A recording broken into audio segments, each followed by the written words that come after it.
Strong budget support for our Moon to Mars effort, a new crew launches to the space station, and training for Orion recovery. A few of the stories to tell you about this week at NASA.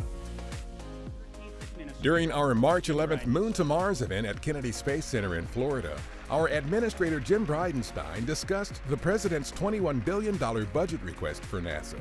He called it a show of support for the agency and our wide-ranging objectives, including our push to develop a sustainable human presence on and around the Moon to facilitate lunar exploration. In order to achieve that objective, we need a permanent command and service module in orbit around the Moon.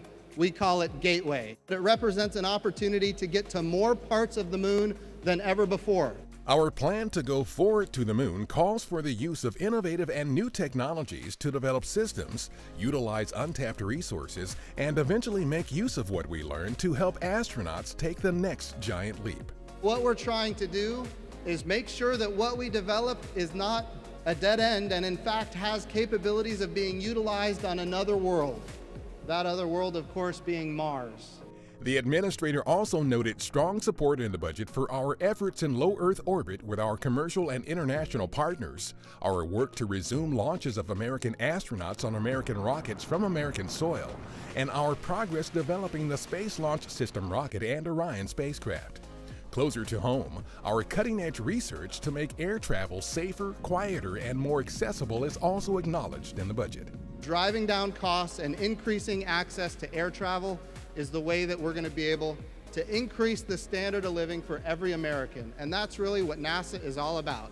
As are our space-based observations of Earth, which are crucial to understanding changes to our home planet now and forecasting potential changes that might occur in the future. We are studying the Earth with as strong a budget as we have seen really in a very long time right now, and this budget request for Earth science is very strong as well. NASA has selected 9 teams to continue the science legacy of the Apollo missions by studying selected returned samples of the Moon from Apollo 15, 16, and 17. The samples, which have been carefully stored and untouched for nearly 50 years, were deliberately saved to take advantage of today's more advanced and sophisticated technology, which could help advance our understanding of our nearest neighbor. On March 14th, our Nick Hague and Christina Koch, along with Russia's Alexei Ovchinin, launched to the International Space Station from Kazakhstan. The trio's arrival will return the orbiting laboratory's population to 6, including 3 NASA astronauts.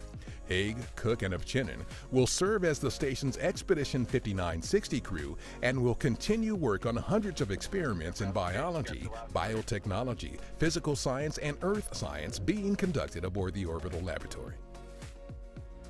We partnered with the U.S. Coast Guard off the coast of North Carolina to conduct testing with our Orion spacecraft's crew module uprighting system. The system of 5 airbags is responsible for turning Orion right side up if the capsule turns over when it returns to Earth. Orion and our Space Launch System are critical backbone elements of our future in deep space and will send our astronauts on missions to the Moon and beyond. This 360-degree panorama was compiled from multiple images taken over 29 days last spring by our Mars Opportunity rover from what would be its final resting spot in Perseverance Valley. After 8 months of effort and sending more than 1,000 commands in an attempt to restore contact with the rover, NASA declared Opportunity's mission complete on February 13, 2019, after nearly 15 years of exploring the surface of Mars.